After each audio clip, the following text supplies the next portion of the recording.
पाकिस्तान में withholding tax का एक पूरा मैकेनिज्म काम कर रहा है। विदहोल्डिंग टैक्स क्या है, कौन है विदहोल्डिंग एजेंट, कौन है प्रेस्क्राइब्ड पर्सन और किसका विदहोल्डिंग टैक्स किस स्टेज पे और कब कटा जाएगा और कब वो जमा करवाया जाएगा। देखिए, पाकिस्तान में आप कोई भी सर्विस प्रोवाइड करते हैं, आप सैलरी लेते हैं या आप कोई गुड्स की सप्लाई देते हैं, तीनों सूरतों में अगर आपका जो बायर है वो प्रेस्क्राइब्ड पर्सन है, प्रेस्क्राइब्ड पर्सन की डेफिनेशन आगे बताते हैं, तो वो आपका टैक्स विद हेल्ड करेगा। सैलरी में से 50,000 की लिमिट है कि अगर आपकी सैलरी 50,000 या इससे ज़्यादा है, 50,000 से ऊपर, तो आपका टैक्स विद हेल्ड किया जाएगा जो कि आपका एम्प्लॉयर करेगा। इसी तरह से अगर आप सर्विसेज प्रोवाइड करते हैं तो सर्विसेज की कैटेगरीज हैं जो कि 1% से लेके 12, 15, 20% तक उसके टैक्स रेट जाते हैं और इसमें फिर फाइलर और नॉन फाइलर का एलिमेंट भी आएगा। अगर आप फाइलर हैं तो आपका जो विदहोल्डिंग टैक्स है वो हाफ रह जाता है तकरीबन, नॉन फाइलर का विदहोल्डिंग टैक्स डबल हो जाता है। ये सर्विसेज की शक्ल में है। तीसरी चीज़ है कि आप गुड्स के सप्लायर हैं, आप कोई गुड्स प्रोवाइड करते हैं, उसमें भी आपका टैक्स विद हेल्ड किया जाएगा अगर आपका बायर प्रेस्क्राइब्ड पर्सन है।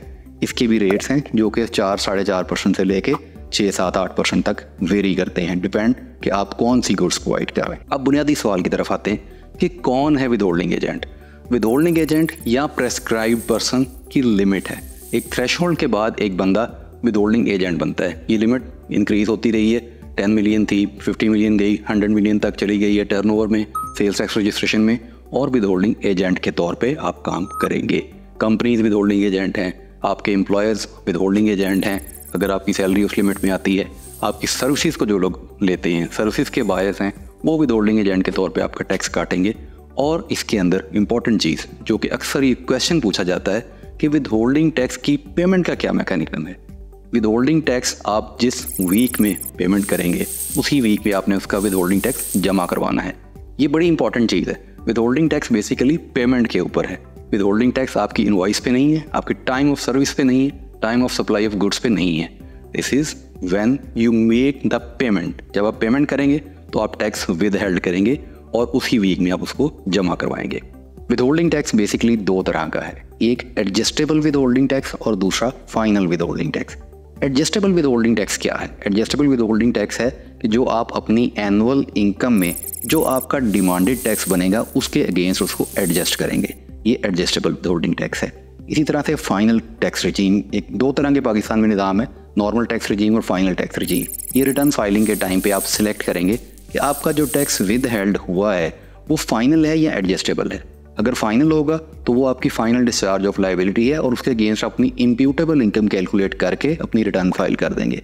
एफटीआर का स्कोप एफबीआर ने पिछले कुछ सालों में बहुत लिमिटेड कर दिया है। यानी अब आप ये समझिए कि ऑलमोस्ट एक्सपोर्टर हजरात ऐसे रह गए हैं जो कि एफटीआर में फॉल करते हैं और चंद एक ऐसी सप्लाईज हैं जिनके अगेंस्ट आपका टैक्स जो है वो फाइनल में फॉल करता है। बाकी तमाम के तमाम टैक्सेस ऑलमोस्ट एडजस्टेबल हो गए हैं। इंपोर्ट किसी दौर में फाइनल हुआ करती थी, 2019 के बाद उसको मिनिमम टैक्स करार दे दिया गया है, वो आपका एडजस्टेबल टैक्स है। सैलरी पे जो टैक्स आपका कटता है बेसिकली वो फाइनल है, लेकिन वो फाइनल नहीं है, वो भी एडजस्टेबल टैक्स है। क्योंकि अगर आपकी इनकम सैलरी के अलावा भी है तो वो अक्यूमुलेट होगी और अक्यूमुलेट होने के बाद आपको उसका टैक्स क्रेडिट मिलेगा जो आपका टैक्स एट सोर्स कट चुका है। वो एडजस्टेबल टैक्स वो है जो आप एडजस्ट करेंगे और फाइनल टैक्स वो है जो आपकी फाइनल डिस्चार्ज ऑफ लायबिलिटी में आएगा। तो विदहोल्डिंग टैक्स का जो मैकेनिज्म पाकिस्तान में काम कर रहा है, आप ये देखिए कि मोबाइल फ़ोन पे विदहोल्डिंग टैक्स किया जाता है, टैक्स विद हेल्ड होता है। आप गाड़ी लेते हैं उस पर टैक्स विद हेल्ड होता है। आप प्रॉपर्टी बेचते हैं या खरीदते हैं उस पर टैक्स विद हेल्ड होता है। आपके इंटरनेट कनेक्शन पे टैक्स विद हेल्ड होता है। ये 20 अक़साम है टैक्स की जो कि विदहोल्डिंग टैक्स के ज़ुमरे में आती हैं और इनमें से मोस्टली जो ये मैंने जिनके नाम लिए हैं ये सारे के सारे तकरीबन एडजस्टेबल विदहोल्डिंग टैक्स हैं जो कि आप अपनी डिमांड ऑफ इनकम टैक्स जो एनुअल रिटर्न फाइलिंग के टाइम पे क्रिएट होनी है उसके अगेंस्ट एडजस्ट करेंगे। तो पाकिस्तान में विदहोल्डिंग टैक्स का जो निज़ाम है वो इस तरीके से चलता है। प्रेस्क्राइब्ड पर्सन आपका टैक्स विद हेल्ड करेगा और फौरी जमा करवा के आपको उसकी रसीद दे देगा। एक बड़ा प्रॉब्लम है कि बहुत सारे लोग शिकायत करते हैं कि हमारा विदहोल्डिंग टैक्स तो काटा है लेकिन जमा नहीं करवाया, ख़ास तौर पे जो सरकारी इदारों को सप्लाई करते हैं। आप मेक श्योर करिए कि जहाँ पे आपका टैक्स विद हेल्ड होता है उस मुतालिका इदारे से आप अपना विदहोल्डिंग टैक्स का चलान लाजमी लीजिए। ये बहुत सारे चलान ऑनलाइन एफबीआर के डेटाबेस में अवेलेबल हैं लेकिन बहुत सारे नहीं भी हैं। ये आपकी जिम्मेदारी है कि आपने उनसे अपना विदहोल्डिंग टैक्स डिडक्शन का चालान लेना है, वो आपका चालान आपकी सालाना इनकम टैक्स में एडजस्ट होगा। तो ये पाकिस्तान में बुनियादी सा तारुफ था विदहोल्डिंग इनकम टैक्स का। जल्दी अगली वीडियो के साथ फिर होते हैं।